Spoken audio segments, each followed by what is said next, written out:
कर लेता हूँ। कह रहा था कि एक काश अगर ये हो जाए, कि एक काश अगर ये हो जाए, तू जीवन मेरा बन जाए, मैं उस जीवन की श्वास बनूं। एक काश अगर ये हो जाए, मैं उस वीणा की तान बनूं।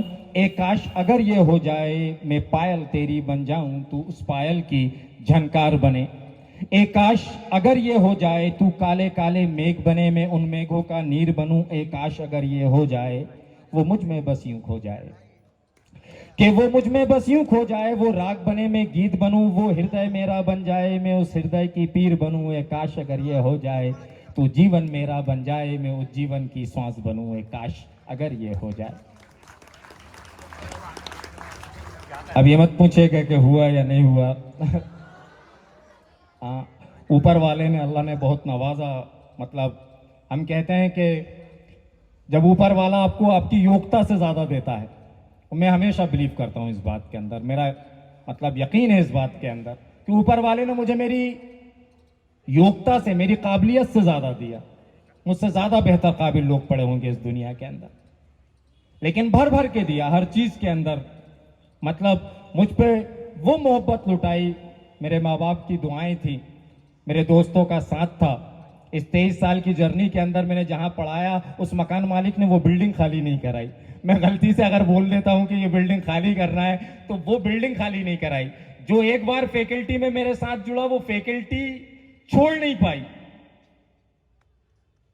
और जब आखिरी में जाकर इसका कैलकुलेशन करता हूं, तो मैं कहता हूं कि मेरी संपत्ति बन गई है, मेरी एसेट बन गया। कि ऐसा क्या था जो 23 साल में एक बार जो जुड़ा वो टूट नहीं पाया, जो फैकल्टी जुड़ी वो छोड़ नहीं पाया, जिस मकान के अंदर पढ़ाना शुरू किया वो मकान मालिक छोड़ नहीं पाया। और जब ये कहता हूं ना कि छोड़ने वालों की गिनती कम हो, गिन ही नहीं पाता, ढूंढ ही नहीं पाता कौन है। ये दोस्त जितने बैठे हुए साथ में, कुछ भी कह दो आप, माहौल कैसे ही कह दो, माहौल कि क्या माहौल चल रहा, कैसा माहौल चल रहा, मुझे आपके पेरेंट्स ने, आपने, मेरे दोस्तों ने, मेरी फैकल्टी ने मुझको मेरी काबिलियत से ज्यादा दिया।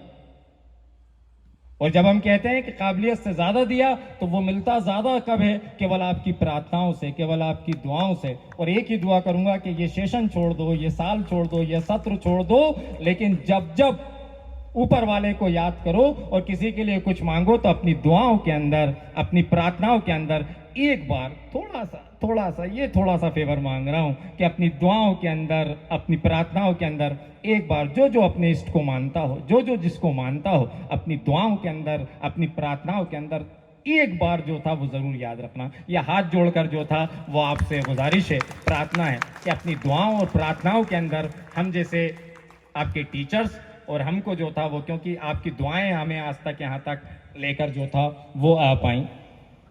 तो इसलिए कहता हूं कि कह रहा था कि मत पूछना कि मिला या नहीं मिला। मैंने कहा मुझे मेरी काबिलियत से जो था वो ज्यादा मिला।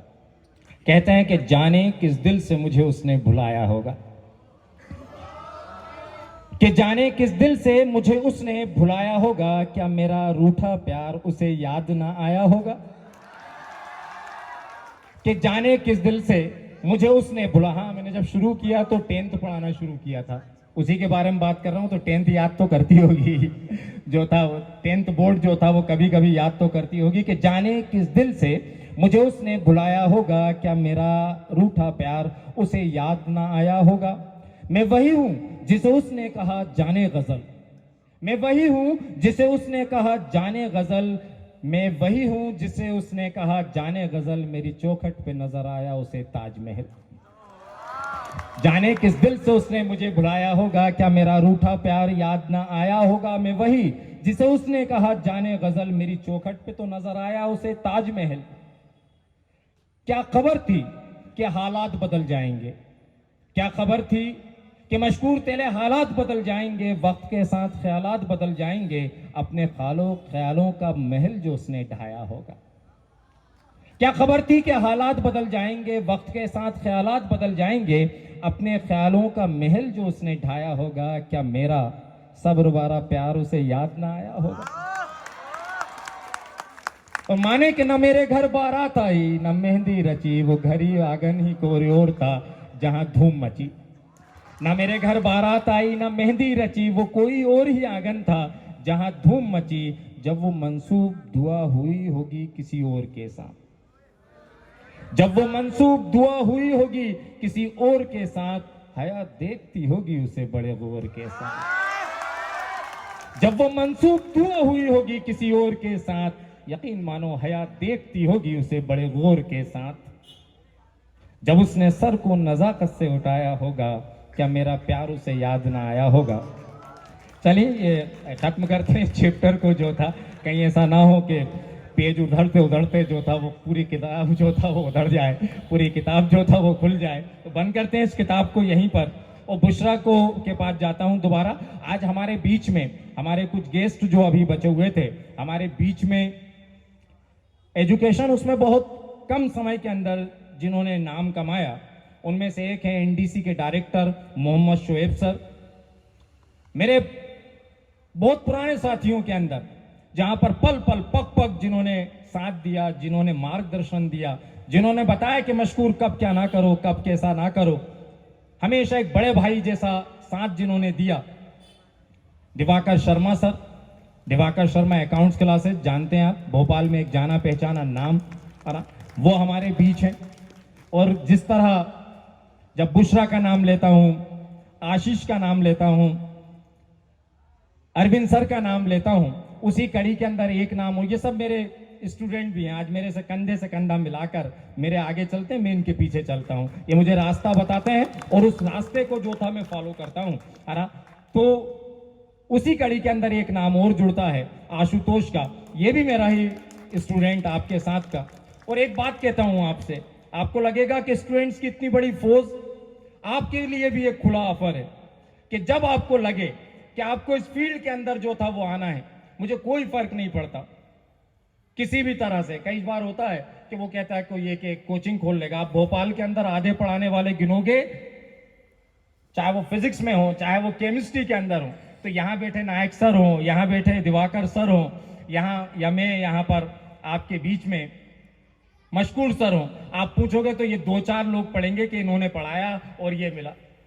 आज मतलब 80% कोचिंग के अंदर पढ़ाने वाली फैकल्टीज जो था, तो हमें मतलब खुशी होती है इस बात को कि हमने उन बच्चों को जिनके साथ हमने वक्त गुजारा, जिस तरह का वक्त गुजारा, वो आज हमारे पेशे के साथ में हमारा सिर जो था वो गर्व के साथ ऊंचा करते हैं। उसी तो आपके मैंने कहा कि खुला ऑफर है, आपको लगे कि इस फील्ड के अंदर कुछ काम करना है और हम जैसे लोग जो था कुछ आपका मार्गदर्शन कर सकते हैं, तो बिल्कुल आपका स्वागत है ना। आपका बिल्कुल हम चाहेंगे कि आप आए, हमको बताएं कि एक्चुअल में किस तरह से करते हैं। खूब पढ़ें पहले, लेकिन जमकर। आजकल जैसा हो रहा है कि हर दूसरा आदमी जो था वो उसको लगता है कि चलिए कुछ काम नहीं चल रहा तो पढ़ाना चालू कर दो। आप 12वीं के बाद निकलते हो, उसके बाद घर पे कोचिंग का एक बोर्ड लगता है, यहाँ ट्यूशन पढ़ाई जाती है।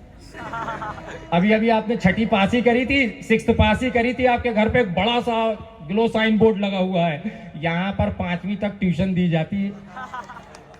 तो ये सबसे मुझे लगता है कि वो यूपीएससी का एग्जाम जो दुनिया के सबसे टफ एग्जामों के अंदर है, मुझे लगता है कि ये पढ़ाने वाले फील्ड के अंदर जब आए तो कोई एक ऐसा और एग्जाम यहाँ पर बनाया जाए जिसके अंदर उससे गुजरते हुए फिर डिसाइड किया जाए कि ये बंदा पढ़ाने के काबिल है भी कि नहीं, ये बंदा बच्चों के सामने खड़ा होकर पढ़ा भी सकता है या नहीं। ये सबसे पहले जो था वो जरूरी, सबसे पहले जो था वो जरूरी। मैंने शायद क्लास के अंदर कहा, मैं कोई नाम नहीं लेना चाह रहा, मैं बिल्कुल रिस्पेक्ट के साथ में टीचर्स के, बिल्कुल सम्मान के साथ में, है ना, बिल्कुल ये बात कहना चाहता हूं कि इतना ज्यादा सिलेक्टिव हो जाया करो। अपने छोटे भाई बहनों को जब कोचिंग ज्वाइन कराओ, अपने छोटे भाई बहनों को जब कोचिंग क्लासेस के अंदर भेजो, तो इतने सिलेक्टिव हो जाओ जैसे अभी कुछ साल बाद लड़की ढूंढने जाओगे। हाँ, बिल्कुल ऐसे ही सिलेक्टिव हो जाओ। और आप कुछ साल बाद जब लड़का ढूंढोगे, आपके माँ बाप तो वो जो देख रहे हो ना आप उस लड़के के अंदर, आपको उससे भी ज्यादा क्यूरियोसिटी के साथ में, उससे भी ज्यादा वजनदार काम है आपको अपने छोटे भाई बहनों के लिए कोचिंग का सिलेक्शन करना। मैं हमेशा कहता हूं कि हम जब पढ़ाना चालू करते हैं तो आज आप क्लास के अंदर बैठे हैं, हम उसके लिए बिल्कुल नहीं पढ़ाते। आप में यहां बैठा एक भी बंदा ऐसा नहीं जो हमको जज कर पाए कि हमने सही पढ़ाया या गलत पढ़ाया। मैं हमेशा कहता हूं, टीचर से कहता हूं कि पढ़ाओ तो अगले 6 साल के लिए पढ़ाना, कि ये बच्चा 6 साल बाद जब पढ़ाने लायक हो, समझने लायक हो कि ये जो टीचर ने हमको पढ़ाया था वो पढ़ाया भी था या टाइम पास किया था। और उस तभी हमारे लिए डिसाइड होगा कि आप हमारे लिए दुआ देते हो या गाली देते हो, वो सब मंजूर है हमारे लिए। खुला ओपन चैलेंज है। आप 6 साल बाद इस लायक हो गए कि आप डिसाइड कर पाओ कि सर या कोई भी टीचर जो पढ़ा रहा था वो पढ़ा रहा था या आपका टाइम जो था वो बर्बाद कर रहा था। तो मैंने अभी जिनके नाम लिए, मैं गुजारिश करूंगा कि मंच पर आकर इस मंच की जो था वो शोभा बढ़ाएं। मैं गुजारिश करूंगा आशुतोष सर से, शोएब सर से, दिवाकर सर से कि मंच पर आए।